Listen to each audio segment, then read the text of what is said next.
శివోహం భక్తి ఛానల్కి స్వాగతం అండి. అందరికీ నమస్కారం. ఆంజనేయ స్వామి వారికి తమలపాకులంటే ఎందుకు అంత ఇష్టం? ఆంజనేయ స్వామికి తమలపాకులతో పూజ ఎందుకు చేస్తారు?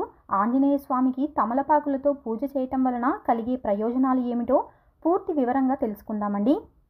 సీతమ్మ తల్లికి శోకాన్ని పోగొట్టి ఓదార్పునిచ్చిన వారు, రామయ్యకు సీతమ్మ జాడ తెలిపి దుఃఖాన్ని దూరం చేసినవాడు, రామ లక్ష్మణులు నీకు మిత్రులే కాని వాలి పంపగా వచ్చిన వారు కారని సుగ్రీవునికి శాంతిని కలుగచేసినవాడు, నీ అహంకారము నీకు మృత్యువును తెచ్చిపెడుతుందని నిర్భయంగా రావణునికి చెప్పినవాడు ఆంజనేయ స్వామినే అండి. ఆంజనేయుడు శివాంశ సంభూతుడని శాస్త్రవచనం. శివుని 11వ అవతారంగాను, వైశాఖ మాస బహుళ దశమి తిథి హనుమత్ జయంతిగాను పరాశర సంహిత తెలియచేస్తున్నదండి. ఆంజనేయ స్వామిని తమలపాకులతో పూజించిన వారందరికీ సకల శుభాలు, ఆయురారోగ్యాలు కలుగుతాయండి. ఆంజనేయునికి తమలపాకు పూజ చేయటానికి ఒక కారణం ఉన్నదండి. అశోకవనంలో ఉన్న సీతమ్మ వారికి హనుమంతుల వారు రాముల వారి సందేశం చెప్పినప్పుడు అమ్మవారు ఆనందంతో హనుమంతుల వారికి తమలపాకు దండ వేశారట. దగ్గరలో పువ్వులు కనిపించగా అందుకే స్వామికి తమలపాకు దండ అంటే ఎంతో ప్రీతి అని చెప్తారండి. ఆంజనేయ స్వామిని తమలపాకులతో పూజించటం వలన అనేక ప్రయోజనాలు ఉన్నాయండి. అరటి తోటలో హనుమంతునికి పూజ 1,000,000 రెట్లు ఫలితం వస్తుందని పెద్దల ఉవాచ. శతవృద్ధ జిల్లేడు, తెల్ల జిల్లేడు వేరు చెక్కతో హనుమంతుని ప్రతిమను చేయించి అరటి తోటలో పూజించుట వలన సత్వరం హనుమంతుడు అనుగ్రహిస్తారండి. అరటి తోటలో హనుమంతునికి పూజ 1,000,000 రెట్లు ఫలితాలనిస్తుందండి. అరటి పండ్ల నివేదన, సింధూర సమర్పణ, శనివారం, మంగళవారంలలో తమలపాకులతో పూజ హనుమంతుని ఆరాధనలో ముఖ్యమైనవండి.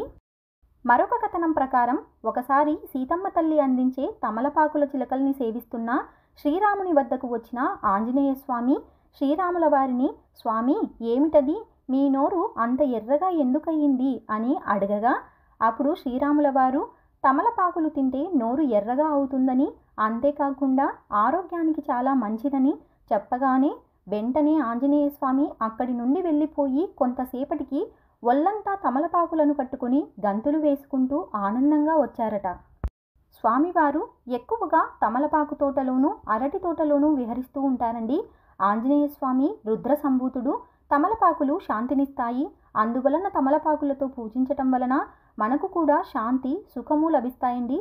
తమలపాకులకు మరో పేరు నాగవల్లి దళాలు. తమలపాకులతో పూజించటం వలన నాగదోష శాంతి కూడా జరుగుతుందండి. హనుమ ఆరాధన భోగ మోక్షములను రెండింటినీ ఇస్తుందండి. తీవ్రమైన అనారోగ్యంతో బాధపడేవారు ఆంజనేయ స్వామికి లేత తమలపాకుల మాలను వేస్తే అనారోగ్యంతో ఇబ్బందులు పడేవారికి త్వరగా గుణం కనిపిస్తుందండి. వైద్యపరంగా నయం కాని వ్యాధులు ఉన్నవారు ఆంజనేయ స్వామి వారికి తమలపాకుల హారాన్ని వేసి ప్రసాదాన్ని స్వీకరిస్తే అన్ని రోగాలు నయమవుతాయండి. చిన్నపిల్లలు ఆహారాన్ని సరిగా తీసుకోకుండా నీరసంగా ఉంటే ఇలాంటి వారు స్వామికి తమలపాకుల హారాన్ని వేస్తే ఆరోగ్యం బాగుపడి చక్కగా ఎదుగుతారండి. సంసారంలో ప్రశాంతత లేని వారు స్వామికి తమలపాకుల హారాన్ని వేయిస్తే సంసారంలో సుఖం లభిస్తుందండి.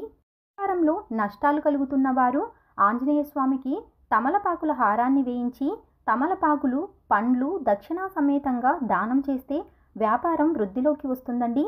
జీవితంలో విజయం సిద్ధించాలని అనుకునేవారు సుందరకాండ పారాయణం చేసి స్వామివారికి తమలపాకుల హారాన్ని వేస్తే అన్ని కార్యాలలో విజయం సిద్ధిస్తుందండి.